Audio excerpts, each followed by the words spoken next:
गुरु जी की बात सिर्फ सुनना नहीं, वो मन में रख के, दिल में रख के हमें चलना है। गुरु जी हमें दिशा दिखाता है। राधे राधे। भगत कहला लेना या वेश बना लेना बहुत सरल है, पर भक्ति युक्त हृदय कर लेना बहुत कठिन है। क्योंकि अनेक जन्मों से ये मायाकृत आकर्षण, भोग विलासिता के प्रति सुख बुद्धि ये पिंड नहीं छोड़ती। वर्षों व्यतीत हो जाने पर भी ये चिंगारियां दबी रहती हैं। अनुकूल जहां अवसर विषय का आया तो ये चिंगारी ही ज्वाला बन जाती है।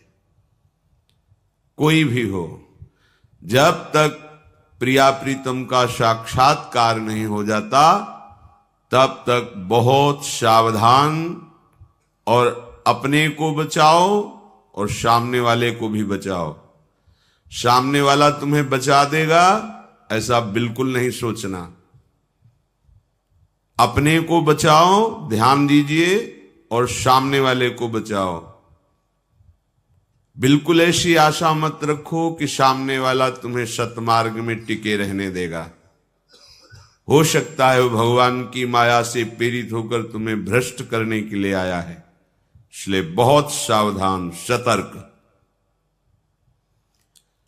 सत्संग का तात्पर्य है असत्संग के त्याग का बल और सत का बोध। यदि रोज सत्संग सुनते हैं और असत विषयों के प्रति तुम्हारा वैराग्य नहीं हुआ तो सत्संग क्या, फिर बकवास है, केवल वार्ता मात्र है। वार्ता का फल है रमयन्ति च तुष्यन्ति च, मच्चित्ता मदगत प्राणा बोधयन्तः परस्परम, कथयन्ति च माम नित्यम तुष्यन्ति च रमन्ति च।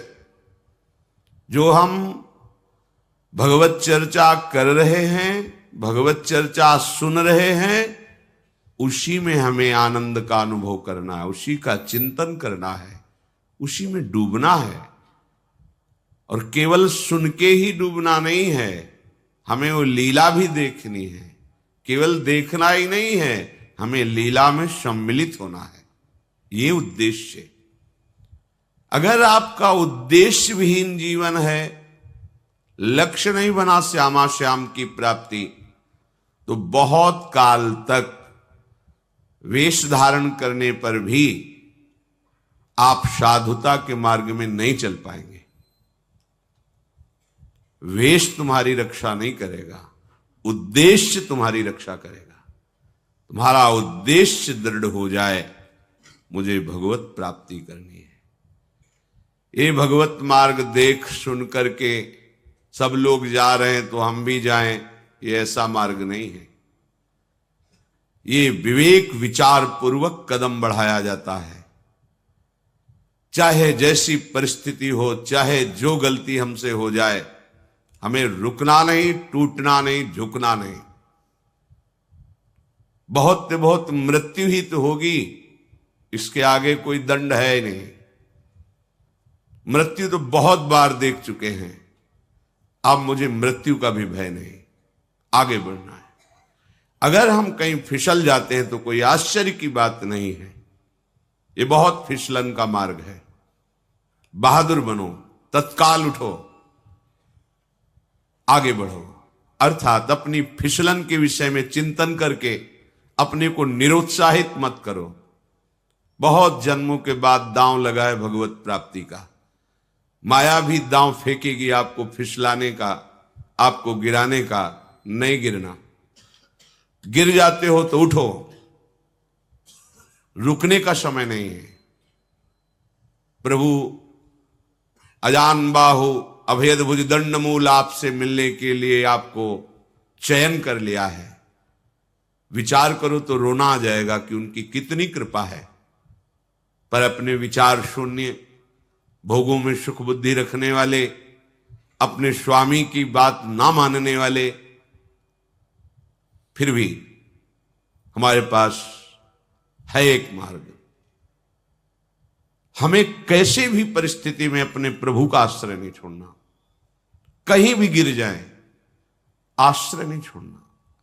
ये जो विषाद होता है, दुख होता है, पश्चाताप होता है, निरुत्साह भाव आता है, ये आपकी कमी है।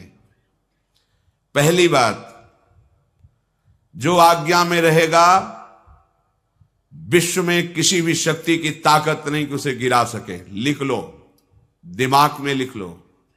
यदि आप गुरु आज्ञा पर रहोगे, शास्त्र आज्ञा पर चलोगे, तो विश्व ब्रह्मांड में किसी की ताकत नहीं, दैवी शक्ति की भी, कि आपको परमार्थ से भ्रष्ट कर दे। आप वहीं गिरोगे जहां आज्ञा का उल्लंघन होगा। फिर भी सुधार करो। 100 बार गिर जाओ तो भी रुकने की मन में वृत्ति नहीं आनी चाहिए। गिर गया, चूक हो गई, भगवान से क्षमा मांगकर फिर आगे बढ़ो।